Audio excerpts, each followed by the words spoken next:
Assalamualaikum warahmatullahi wabarakatuh. Program Pendidikan Guru Penggerak. Aksi nyata modul 1.4 Budaya Positif oleh Sidaria UPT SMP Negeri 150 CGP Angkatan ke-7 Kabupaten Batubara dengan pengajar praktik Ibu Hotmauli Lumban Raja dan fasilitator Ibu Sinta Desi Manjuntak. Adapun tujuan laksanakannya aksi nyata ini adalah pertama untuk melakukan diseminasi budaya positif kepada warga sekolah UPT SMP Negeri 150, kedua melakukan kolaborasi dengan warga sekolah untuk mengimplementasikan budaya positif di lingkungan ke sekolah, tiga menciptakan sekolah yang aman, nyaman dan ramah anak, empat membuat keyakinan kelas. Tolak ukur terlaksananya kegiatan aksi nyata ini, pertama, terlaksananya kegiatan pengimbasan budaya positif di sekolah. Yang kedua, terbentuknya kolaborasi antar warga sekolah. Tiga, terbentuknya keyakinan kelas. Empat, murid melaksanakan keyakinan kelas berdasarkan kesadaran dari diri. Lima, terciptanya suasana kelas yang aman, nyaman, dan menyenangkan. Landasan tindakan yang akan dilakukan. Pertama, melakukan diskusi dengan kepala sekolah untuk mendapatkan izin dalam pelaksanaan diseminasi terkait budaya positif kepada rekan sejawat. Kedua, melaksanakan diseminasi budaya positif di UPT SMP Negeri 150 dengan warga sekolah. Yang ketiga, pembuatan keyakinan kelas melalui kesepakatan kelas dan ditempel di dinding kelas. Yang keempat, melakukan refleksi terkait budaya positif yang ada di UPT SMP Negeri 150. Dukungan yang diharapkan yang pertama dari kepala sekolah UPT SMP Negeri 150 dan rekan sejawat. Kedua, dukungan sarana prasarana yang tersedia di UPT SMP Negeri 150. Yang ketiga, dukungan dari orang tua siswa. Berikut rancangan tindakan aksi nyata yang dilaksanakan. Diseminasi budaya positif.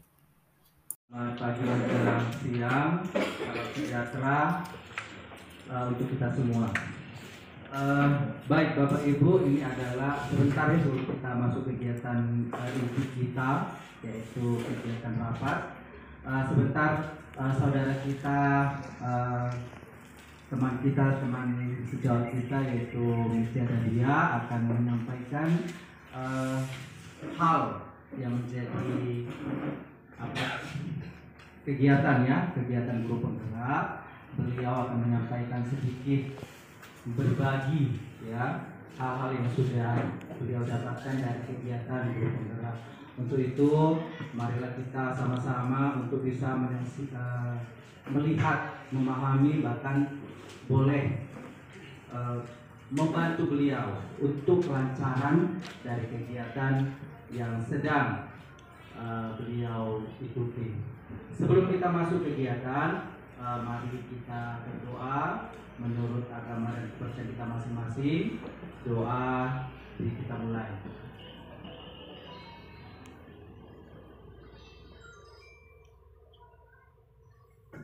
Doa selesai. Kepada Mr. Dadia kami persilakan untuk memimpin.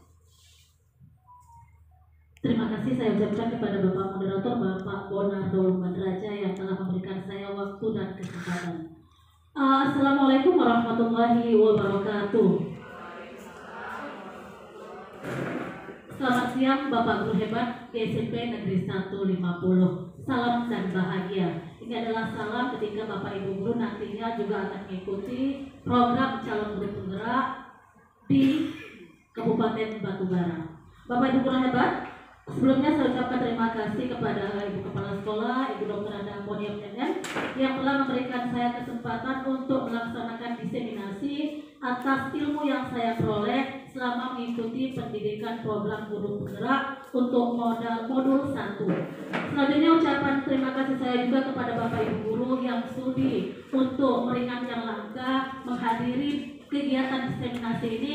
Semoga nantinya ilmu yang saya paparkan, ilmu yang saya bagi bermanfaat untuk kita semua, terutama bagi Bapak Ibu Guru yang juga akan mengikuti langkah kegiatan guru penggerak karena masih ada angkatan ke-9 dan angkatan ke-10.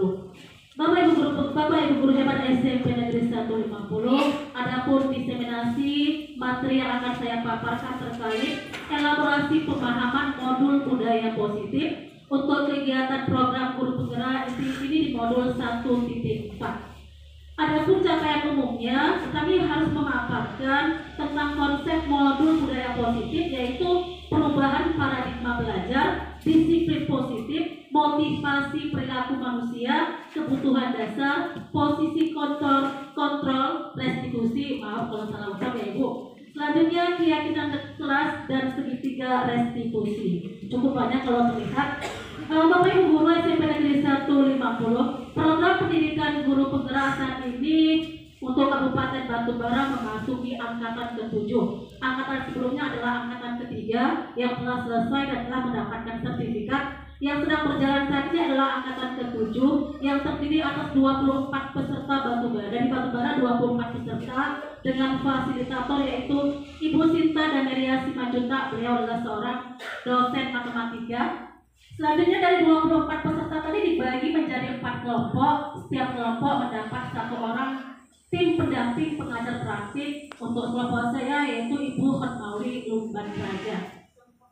Apa itu guru penggerak? Sedikit saya gambarkan. Guru penggerak adalah pemimpin pembelajaran yang mendorong untuk tumbuh kembang murid secara holistik, aktif dan proaktif dalam mengembangkan pendidik lainnya untuk mengimplementasikan pembelajaran yang berpusat kepada murid serta menjadi teladan dan agen transformasi ekosistem pendidikan untuk mewujudkan profil belajar Pancasila. Selanjutnya, apa itu program pendidikan guru penggerak? Programnya adalah program pendidikan kepemimpinan bagi guru untuk menjadi pemimpin pembelajaran. Bentuk kegiatannya adalah pelatihan secara daring lewat LMS, Learning Management System. Selanjutnya ada loka karya, ada konferensi dan pendampingan selama 6 bulan. Sejak angkatan ke-7, kegiatannya dikerucutkan di angkatan ke-9 9 bulan. Dari angkatan ke-7 dan berikutnya kabarnya hanya 6 bulan saja. Jadi Bapak Ibu Guru yang mengikuti angkatan ke-9 yang saat ini sedang menanti hasilnya nanti akan mengikuti kegiatan program pendidikan hanya 6 bulan saja. Bapak Ibu Guru hebat SMP Negeri 150. Selanjutnya kita masuki konsep pendidikan menurut Ki Hajar Dewantara. Menurut Permen Undang-Undang RI nomor 20 tahun 2003 menyatakan pendidikan adalah usaha sadar dan terencana untuk mewujudkan suasana belajar dan proses pembelajaran agar peserta didik secara aktif mengembangkan potensi dirinya, memiliki kekuatan spiritual keagamaan, pengendalian diri, kepribadian, kecerdasan, akhlak mulia, serta keterampilan yang diperlukan dirinya, masyarakat, serta bangsa dan negara. Dari pemahaman tentang pendidikan ini diambil dari bukunya Bapak Ki Hajar Dewantara. Di sini kami singkat dia menjadi KHD. Dalam bukunya beliau menyatakan pendidikan itu bertujuan menuntun segala kodrat yang ada pada anak-anak. Tugas kita menuntun kodrat yang ada pada anak-anak agar mereka dapat mencapai keselamatan dan kebahagiaan yang setinggi-tingginya, baik sebagai manusia maupun sebagai anggota masyarakat. Selanjutnya Bapak Ki Hajar Dewantara juga membedakan apa itu pengajaran. Pengajaran adalah bagian dari pendidikan dengan cara memberi ilmu atau pengetahuan, serta juga memberikan keterampilan kecakapan kepada anak-anak. Yang keduanya memberikan manfaat bagi anak-anak baik secara lahir maupun batin. Itu konsep pendidikan dan pengajaran menurut Bapak Ki Hajar Dewantara. Selanjutnya Bapak Ki Hajar Dewantara itu dalam menuntun dan pertumbuhan anak-anak mengibaratkan kita ini Bapak Ibu Guru sebagai tukang kebun atau petani, dan murid-murid kita itu diumpamakan sebagai bulir-bulir biji tanaman, contoh biji jagung, dan sekolah ini adalah lahan tempat petani menanam jagungnya. Jika bibitnya bagus tapi petaninya tidak memberikan air, tidak memberikan pengairan yang cukup, sinar mataharinya kurang, maka bibitnya tumbuh dengan tidak optimal. Tapi bibitnya tidak bagus, bibitnya sangat bagus, berkualitas, ditanam di tanah yang gersam dengan tangan dingin 4 kali tidak dimanfaatkan, pasti tumbuh bibit tadi tapi tidak tumbuh secara optimal. Inilah cara menuntun laku dan pertumbuhan kodrat anak Bapak Ki Hajar Dewantara. Selanjutnya beliau juga mengatakan sekolah itu dibiarkan sebagai tanah tempat bercocok tanam. Artinya tugas guru adalah mampu menciptakan lingkungan yang nyaman, aman untuk anak-anak, untuk meningkatkan potensi yang ada pada anak-anak. Selanjutnya, selama seseorang merasakan tekanan pada lingkungan tersebut, maka proses pembelajaran akan sulit terjadi. Akan sangat sulit terjadi jika ada tekanan-tekanan di dalam lingkungan pembelajaran. Selanjutnya disampaikan juga, salah satu tanggung jawab seorang guru adalah bagaimana menciptakan suatu lingkungan positif yang terdiri dari warga sekolah yang mendukung. Artinya kita perlu saling mendukung, Bapak Ibu, tidak bisa berpihak pada satu orang. Saling belajar. Sampai saat ini kita juga saling belajar ya, saling bekerja sama sehingga tercipta kebiasaan-kebiasaan baik di sekolah kita. Kebiasaan-kebiasaan baik yang tumbuh di sekolah kita akan menjadi karakter-karakter bagi warga sekolah, dan pada akhirnya karakter-karakter dan dari kebiasaan-kebiasaan baik yang terbentuk akan menjadi sebuah budaya positif. Ini konsep pendidikan menurut Bapak Ki Hajar Dewantara. Selanjutnya, Bapak Ibu guru, coba kita amati lingkungan sekolah kita saat ini. Bagaimana murid-murid kita berinteraksi dengan kita, murid berinteraksi dengan sesamanya, guru berinteraksi dengan sesama guru. Apa yang suasana yang terjadi di sekolah kita itu secara tidak langsung menjadi cermin dari tujuan mulia atau nilai-nilai sekolah kita yang kita aduk dan kita yakini. Untuk itulah menciptakan lingkungan positif agar terbentuk budaya positif adalah suatu proses perjalanan pendidikan yang harus kita jalani, karena merupakan tanggung jawab sebagai seorang pendidik. Selanjutnya, suatu lingkungan yang nyaman, aman akan memberikan murid kesempatan dan kebebasan untuk berproses, belajar, membuat kesalahan, belajar lagi, sehingga mampu menerima dan menyerap suatu pembelajaran. Perlu diingat, selama seseorang merasakan tekanan-tekanan di lingkungannya, maka proses pembelajaran akan sulit terjadi. Tanggung jawab kita, Bapak Ibu, adalah mencabut gangguan-gangguan yang terjadi di lingkungan sekolah kita tersebut. Selanjutnya, menurut Standar Nasional Pendidikan nomor 12, apa itu lingkungan yang positif? Lingkungan positif adalah lingkungan yang dibutuhkan agar pembelajaran berlangsung berpihak pada murid, dan suasana belajar yang dibutuhkan adalah interaktif, inspiratif, menyenangkan, menantang, memotivasi siswa, serta memberikan ruang lingkup siswa untuk menggali potensinya masing-masing. Sehingga wajar jika seorang guru memiliki semboyan. Yang pertama, Ingarso Sumtolodo, artinya seorang guru kalau di depan bisa menjadi suri tauladan bagi murid-muridnya. Imadia Mangunkarso, ketika berada di tengah, seorang guru bisa memberikan ide-ide atau semangat untuk siswa-siswanya. Dan sebagai yang ketiga, Tukmurihan Dayati, artinya ketika berada di belakang, guru memberikan motivasi kepada siswa-siswanya. Jika telah terbentuk lingkungan positifnya, maka seorang guru harus memiliki nilai-nilai berikut. Yang pertama, berpihak pada murid. Artinya guru bukanlah sumber belajar saat ini, murid dapat memanfaatkan sumber belajar lainnya. Yang kedua, guru memiliki nilai mandiri. Seorang guru harus menumbuhkan rasa ingin belajar, rasa ingin tahunya. Bapak Ibu guru bisa mengikuti seminar-seminar atau workshop-workshop yang dilaksanakan secara daring ataupun secara luring. Yang ketiga, reflektif. Kita sedang melakukan tindakan, kita memaknai apakah tindakan kita itu memiliki nilai-nilai positif. Jika banyak nilai positifnya, silakan kita kembangkan. Jika nilai negatifnya, kita kurangi, kita tukar sedikit demi sedikit. Selanjutnya, guru juga memiliki nilai kolaboratif. Kita harus kerjasama, Bapak Ibu. Nggak bisa lingkungan positif itu terbentuk hanya dari satu orang saja. Yang ketiga, inovatif. Seorang guru harus menciptakan ide-ide baru untuk menciptakan pembelajaran yang aman dan menyenangkan. Selanjutnya, coba kita buka, Bapak Ibu, tangan kita. Ini tangan kita nih, kita kepal.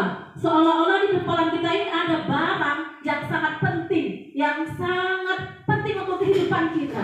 Kita suruh teman kita, yuk teman di sebelah kita, buka. Cara mereka membuka terserah, mau dimarahinya, mau dikasihnya uang, mau diledekinya, terserah. Next, muncul pertanyaan, kemauan untuk membuka atau menutup kepala tangan kita ini bergantung pada kita atau pada murid kita atau pada teman sebelah kita. Kita sendiri ya. Kalau kepala tangan kita buka itu tergantung kita ingin buka, kita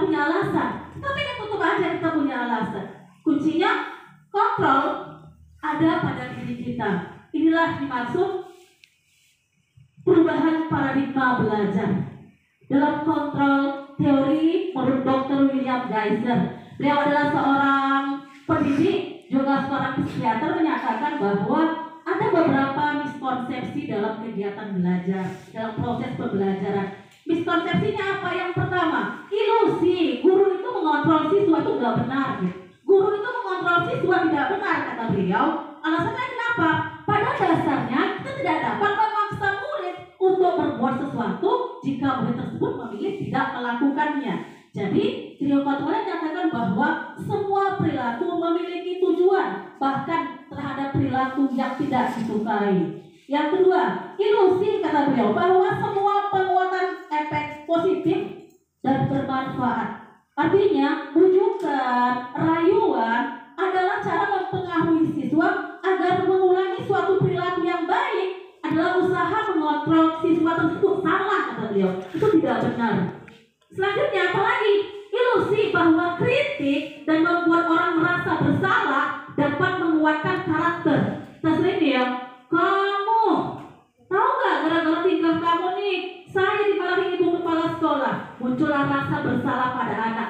Dan kita merasa bahwa dapat menguatkan karakternya, padahal menurut Geiser salah. Ilusi kalau kritik dan membuat siswa itu merasa bersalah dapat menguatkan karakternya, karena guru seringkali dalam membuatkan ini menggunakan kata-kata halus, tapi sampaiannya adalah pesan-pesan yang negatif.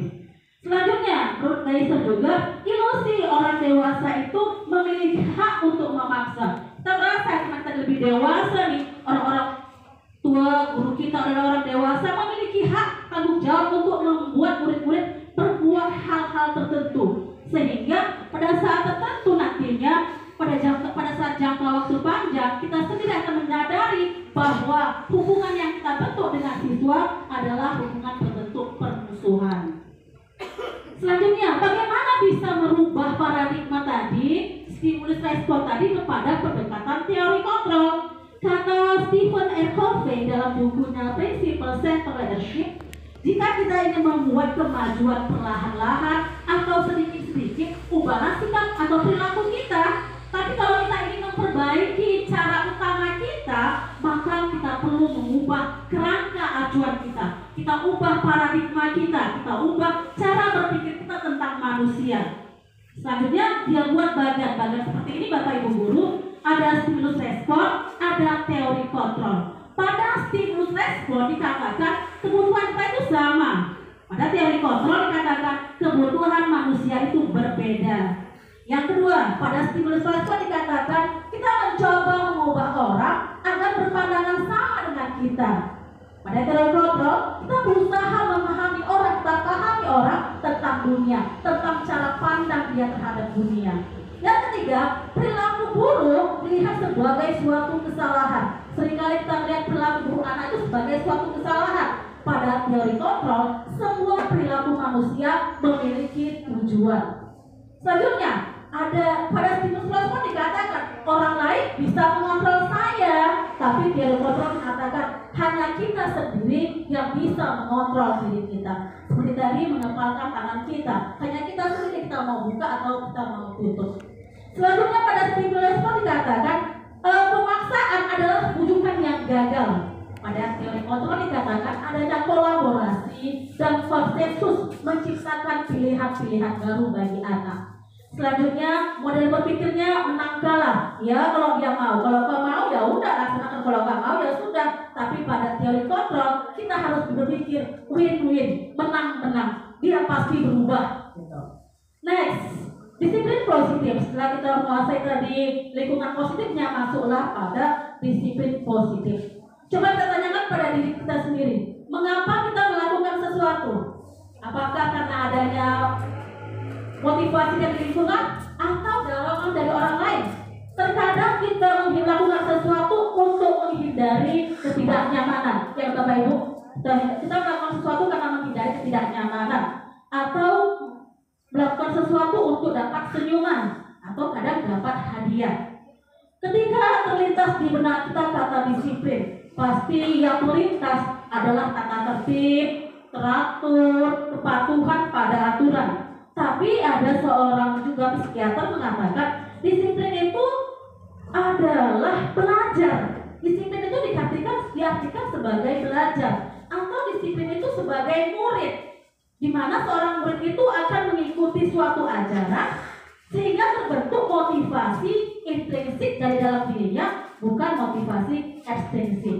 Selanjutnya, di itu juga mengatakan bahwa kata asli dari disiplin adalah berkonotasi dengan disiplin diri. Disiplin dari diri dapat membuat seseorang menggali potensinya kepada sebuah tujuan, sesuatu yang dihargai dan bermakna. Dengan kata lain, disiplin diri juga mempelajari bagaimana cara kita mengontrol diri kita dan bagaimana menguasai diri untuk memilih tindakan yang mengacu pada nilai-nilai yang kita hargai. Sebagai pendidik, tujuan kita adalah menciptakan anak-anak yang memiliki disiplin diri sehingga mereka berperilaku sesuai dengan nilai-nilai kebajikan universal dan memiliki motivasi intrinsik, sehingga tujuan disiplin diri adalah mengambil tanggung jawab untuk pembelajaran, berusaha menjadi insan yang baik dari sebelumnya. Dari pemaparan di atas dapat kita simpulkan bahwa bentuk kontrol diri yaitu belajar untuk kontrol diri agar dapat mencapai tujuan mulia. Tujuan mulianya ini mengacu pada nilai-nilai atau prinsip-prinsip mulia yang dianut seseorang. Kita namakan nilai-nilai tersebut adalah nilai-nilai kebajikan universal. Dalam kurikulum Merdeka Belajar, kebajikan universal itu dapat kita lihat pada profil pelajar Pancasila. Ada 6. Yang pertama beriman, bertakwa kepada Tuhan Yang Maha Esa dan berakhlak mulia. Yang kedua mandiri. Yang ketiga bergotong royong. Yang keempat berkebinekaan global. Yang kelima bernalar kritis, dan yang keenam kreatif. Inilah nilai-nilai kebajikan menurut kurikulum Merdeka Belajar saat ini. Selanjutnya Bapak Ibu, ketika manusia itu berperilaku, bertindak, ada 3 motivasi dalam diri manusia menurut Diana Gosen. Yang pertama, untuk menghindari ketidaknyamanan atau hukuman. Seseorang itu bertindak karena menghindari ketidaknyamanan atau hukuman. Yang kedua, untuk mendapatkan imbalan atau penghargaan dari orang lain. Yang ketiga, untuk menjadi orang yang mereka inginkan dan menghargai dirinya sendiri dengan nilai-nilai yang mereka percaya. Jadi dari 3 motivasi perilaku manusia ini, maka tujuan disiplin positif adalah menanamkan motivasi yang ketiga tadi, yaitu menjadikan murid-murid menjadi orang yang mereka inginkan, menghargai diri mereka sendiri dengan nilai-nilai yang mereka percaya. Selanjutnya, motivasi tadi didasarkan pada kebutuhan dasar manusia. Ada 5 kebutuhan dasar manusia. Yang pertama, kebutuhan untuk bertahan hidup. Yang kedua, kebutuhan untuk kasih sayang dan diterima. Yang ketiga, kebutuhan akan kebebasan. Yang keempat, kebutuhan akan kesenangan. Dan kelima, kebutuhan akan kekuasaan atau penguasaan. Inilah yang memotivasi manusia melakukan sesuatu karena ada kebutuhan yang akan dipenuhinya. Dari 5 ini manusia melakukan tindakan karena akan memenuhi salah satu kebutuhan dasar manusia tersebut. Selanjutnya, jika terjadi pelanggaran, manusia melakukan tindakan, terjadi pelanggaran, maka kita perlu meninjau ulang peraturan yang sudah dibuat. Apakah peraturan itu perlu lagi ditingkatkan atau perlu diperbaiki, sehingga tindakan suatu pelanggaran akan mendapatkan hukuman atau konsekuensi. Dalam pemaparan ini, selain hukuman dan konsekuensi, diajarkan juga kita namanya restitusi. Apa itu restitusi? Restitusi adalah proses menciptakan kondisi bagi murid untuk memperbaiki kesalahannya sehingga mereka bisa kembali kepada kelompoknya dengan karakter yang lebih baik. Proses restitusi sendiri membutuhkan kolaborasi antara murid dengan guru sehingga murid dapat menemukan solusi atas perilakunya yang tidak baik tadi. Sebelum kita membahas tentang penerapan restitusi, kita tanya dulu, apa sih, ada nggak perbedaan antara hukuman dan konsekuensi serta restitusi tadi? Dalam bagian berikut disajikan bahwa hukuman itu adalah bentuk identitas murid yang gagal, sedangkan untuk identitas siswa yang sukses itu adalah disiplin yang dibagi 2, disiplinnya berbentuk konsekuensi dan berbentuk restitusi. Apa saja perbedaannya? Pada proses hukuman, sesuatu yang menyakitkan, masih menyakitkan terjadi. pada konsekuensi sesuatu yang harus terjadi. Artinya anak itu udah tahu kalau dia berbuat seperti ini pasti seperti ini, gitu akibatnya. Pada restitusi suatu pilihan, kita memberikan pilihan pada anak. Yang kedua, pada proses hukuman muncul ketidaknyamanan pada anak itu gak nyaman tuh. Tapi pada proses konsekuensi, anak itu tidak nyaman, tapi hanya jangka waktunya pendek, gak panjang seperti hukuman. Yang ketiga, pada restitusi kita memberikan penguatan pada anak. Bagaimana betulnya? Nah, kita lihat ya Ibu-Ibu, Bapak-Ibu. Selanjutnya, pada proses hukuman, korban itu mendapatkan keadilan.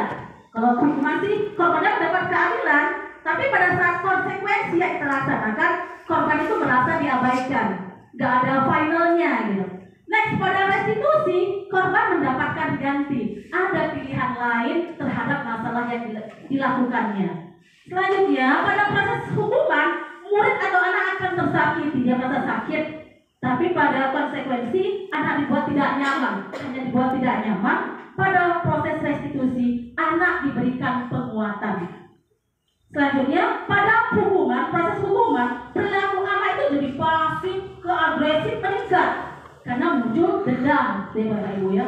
Yang kedua, pada konsekuensi, penguatannya hanya bertahan pada jangka waktu pendek. Pada restitusi, masalah anak terpecahkan. Selanjutnya, pada proses hukuman, sistem tidak akan berjalan bila murid tidak takut. Kalau muridnya nggak takut dihukum, ya nggak jalan itu sistemnya, sistem gaya tadi. Tapi pada konsekuensi, kita perlu monitoring dan supervisi kembali terus-menerus untuk perubahan perilakunya. Pada restitusi, murid belajar bertanggung jawab untuk perilakunya sendiri. Next, pada proses hukuman, berlaku hanya pada sebuah institusi, tidak berlanjut pada dunia nyata. Tapi pada konsekuensi, membantu penerapan mengikuti peraturan dalam masyarakat. Pada restitusi, fokus pada pemecahan masalah dalam jangka waktu panjang. Selanjutnya, pada proses hukuman, peraturannya kita sering mengatakan, kamu harus. Tapi pada konsekuensi, kita munculkan pertanyaan, mampukah kamu melakukannya? Terima kasih. Tapi pada restitusi, kita memakai apa yang bisa kau lakukan untuk memperbaiki kesalahan ini. Ini perbedaan antara hukuman, konsekuensi, dan restitusi. Selanjutnya Bapak Ibu, seorang guru itu memiliki 5 posisi kontrol. Yang pertama, posisi penghukum. Pada posisi ini, dada suara guru tinggi, bahasa tubuhnya, mata melotot, jari-jarinya menunjuk-nunjuk, menghardik. Hasilnya, kemungkinan siswa akan marah, tenang atau bersifat agresif. Bisa jadi ketika kita hukum di depan, dia balik ke duduk ke bangkunya, muncul rasa marahnya, dicoret-coretnya bukunya. Dan Bapak Ibu, kita sendiri yang menjawab apakah kita posisi kontrolnya di sini. Yang kedua, posisi membuat merasa bersalah. Pada posisi ini, biasanya gurunya ngomongnya lembut, membuat siswa itu merasa bersalah. Tapi bagi siswa muncul rasa tidak nyaman, rasa rendah diri. Kata-kata lembut itu sering kita ucapkan, ibu kecewa sekali dengan kamu loh nak. Atau berapa kali bapak harus beritahu kamu. Di situ lembut, tidak ada hardikan, tidak ada melotot, tapi menimbulkan apa hasilnya? Murid akan merasa bersalah. Bersalah karena telah mengecewakan bapak ibu gurunya.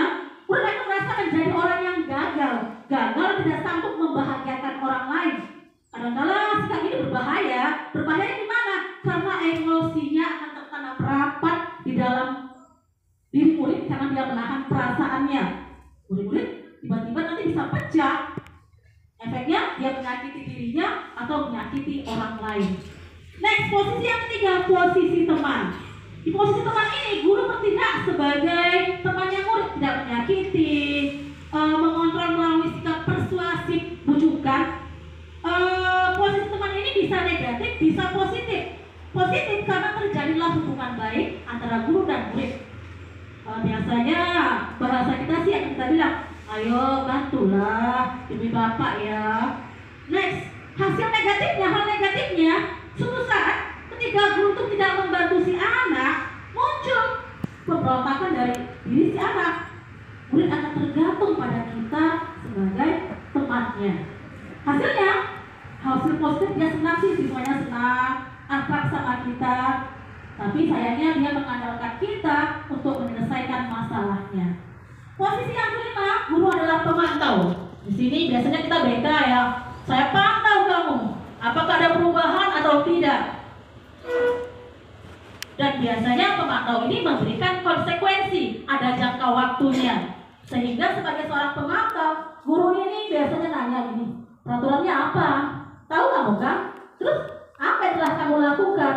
Disinilah posisi pemantau seorang guru. Hasilnya, murid memahami konsekuensi yang dijalankan karena telah melanggar suatu peraturan. Guru tidak menunjukkan emosi yang berlebihan, menjadi marah atau merasa membuat bersalah. Tidak, guru tidak lakukan seperti itu. Next, yang ketiga, ini posisi yang sangat dituntut dalam konsep pembelajaran KHD, yaitu posisi manajer, di mana guru bersama dengan murid mempersilahkan murid mempertanggungjawabkan perilakunya, mendukung murid agar dapat menemukan solusi atas permasalahannya, serta seorang manajer ini memiliki kemampuan sebagai posisi teman ataupun posisi pemantau. Tujuan akhir dari kontrol seorang guru adalah posisi yang kelima ini, Bapak Ibu, di mana di posisi kelima ini kita harapkan murid menjadi pribadi yang mandiri, merdeka, bertanggung jawab atas segala perilaku dan sikapnya, yang pada akhirnya terciptalah lingkungan yang positif, nyaman, dan aman. Selanjutnya, sebelum dapat menjadi manajer tadi, posisi manajer tadi, seorang guru harus membuat kesepakatan dengan siswanya. Ini kalau dalam materi kami namanya keyakinan kelas. Sebelum kemarin kalau kita ditanya Bapak Ibu, kita naik kereta tuh pakai helm. Apa alasan kita pakai helm? Pasti jawaban kita, wah biar selamat. Yang kedua ditanya lagi, kita selama pandemi wajib cuci tangan setiap hari dan pakai masker. Apa manfaatnya? Apa gunanya? Jawabannya demi keselamatan. Next, nilai-nilai keselamatan dan kesehatan inilah yang kita sebut sebagai keyakinan. Jadi, nilai-nilai kebajikan universal yang disepakati secara tersirat dan tersurat, lepas dari latar belakang suku. Kita nggak lihat sukunya, nggak lihat negaranya, tidak lihat bahasanya maupun agamanya. Next, bagaimana membentuk atau membuat keyakinan kelas ini? Ada beberapa hal yang harus kita perhatikan. Yang pertama, kalau kita buat keyakinan kelas itu bersifat abstrak daripada peraturan yang lebih rinci dan konkret. Yang kedua, berisi pernyataan-pernyataan universal. Misalnya, kalau ada kata dilarang makan di dalam kelas, kita ganti menjadi makan itu di luar kelas. Tidak menggunakan kata dilarang atau jangan. Yang ketiga, dibuat dalam bentuk positif, dalam pernyataan positif. Yang keempat, tidak terlalu banyak, tapi mudah diingat dan dipahami oleh semua warga kelas. Yang kelima, diterapkan di lingkungan kelas dulu. Kalau belum bisa di sekolah kita, di kelas kita dulu minimal. Yang keenam, dalam pembuatannya harus ada kontribusi dengan siswa melalui curah pendapat. Yang ketujuh, meninjau kembali terhadap pembuatan keyakinan kelas tersebut. Next, masuk kita pada yang intinya adalah restitusi. Restitusi dalam bukunya Diana Dawson yang berjudul Restitution menyatakan bahwa dalam perancangan pembuatan restitusi perlu peran serta guru dan orang tua siswa. Dalam penyiapan pemrosesannya itu, maka ada bagan yang berbentuk segitiga restitusi. Inilah segitiga restitusi yang digunakan ketika kita menyelesaikan masalah anak. Yang paling dasar adalah menstabilkan identitas, yang sebelah kirinya adalah validasi tindakan yang salah, yang tujuan akhirnya adalah menanyakan keyakinan. Pada prosesnya, menstabilkan identitas, artinya pada dasar ini kita ubah identitas anak dari orang yang gagal karena melakukan kesalahan menjadi orang yang sukses. Anak yang gagal karena melanggar peraturan sedang mencari perhatian dari kita. Dia mencoba untuk memenuhi kebutuhan dasarnya. Dalam proses ini ada beberapa kalimat yang kita bisa lakukan. Berbuat salah tidak apa-apa loh nak. Tidak ada manusia yang sempurna. Saya juga pernah melakukan kesalahan itu. Atau kita bisa menyelesaikan masalah ini. Yang kedua, pada tindakan validasi tindakan yang salah. Kita gali kenapa anak itu melakukan kesalahan. Kita bisa bertanya, kamu pasti punya alasan nih, mengapa kamu melakukan hal tersebut. Kita ketahui bahwa tujuan dari mengetahui validasi tindakan yang salah memenuhi kebutuhan dasar anak. Sehingga menurut teori kontrol, seorang guru itu wajib memahami perilaku, pandangan, stimulus, respon ke teori kontrol, berpikir cara yang proaktif, mengenali tujuan dari setiap tindakan. Terakhir adalah menanyakan keyakinan. Di sini identitas terakhir, di mana setelah langkah pertama kita sukses, langkah kedua telah divalidasi, maka anak siap dihubungkan dengan nilai-nilai kepercayaan dan berpindah menjadi orang yang dia inginkan. Apa yang dia percaya sebagai warga kelas atau keluarga, apa nilai umum yang telah disepakatinya, apakah dia ingin menjadi siswa yang sukses, bertanggung jawab, atau bisa dipercaya. Pada umumnya pada tahap ini anak akan menjawab, apakah kau ingin menjadi orang sukses? Iya, tapi mereka tidak tahu langkah-langkahnya. Sehingga tugas guru adalah memberikan gambaran tentang seperti apa yang dia inginkan. Guru juga membantu anak tetap fokus pada gambaran tersebut. Oke, demikianlah Bapak Ibu tentang modul 14 budaya positif yang saya paparkan.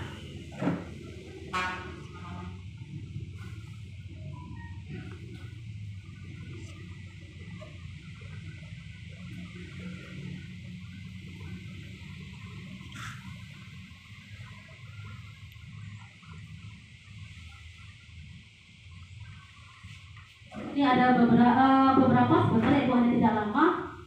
Bagaimana posisi guru tadi? Yang pertama adalah sebagai penghukum. Suaranya nggak benar ya Bapak Ibu?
Bapak Ibu, mohon motornya dimatikan ya.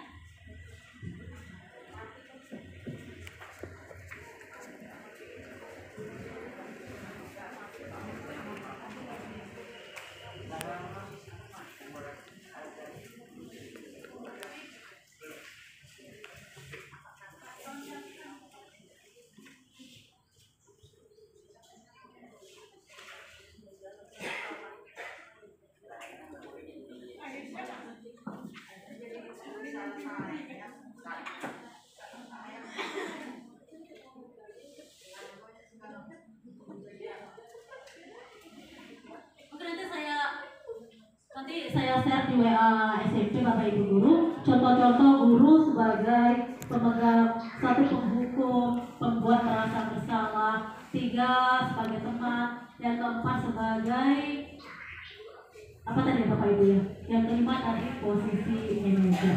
Saya share ke WA SMP kita.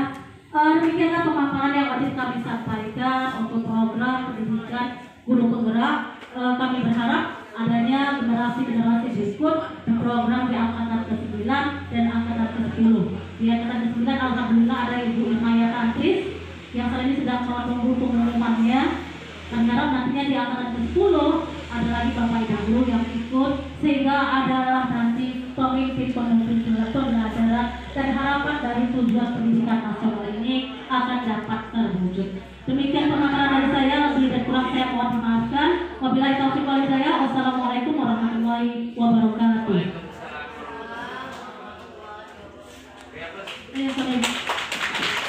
Silakan Ibu Kepala Sekolah untuk masuk pada acara rapat.